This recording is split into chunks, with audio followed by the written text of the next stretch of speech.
नगर पालिक निगम रायपुर के सम्माननीय महापौर महोदय मंच में बहुत बहुत स्वागत प्राप्त देते हैं। और बहुत सारे कलाकारों को उन्होंने अपने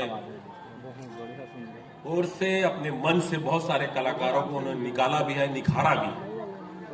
तो छत्तीसगढ़ में कला की कमी नहीं है, कलाकारों की कमी नहीं है, टैलेंट की कमी नहीं है।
डॉक्टर संजीव कुमार जी को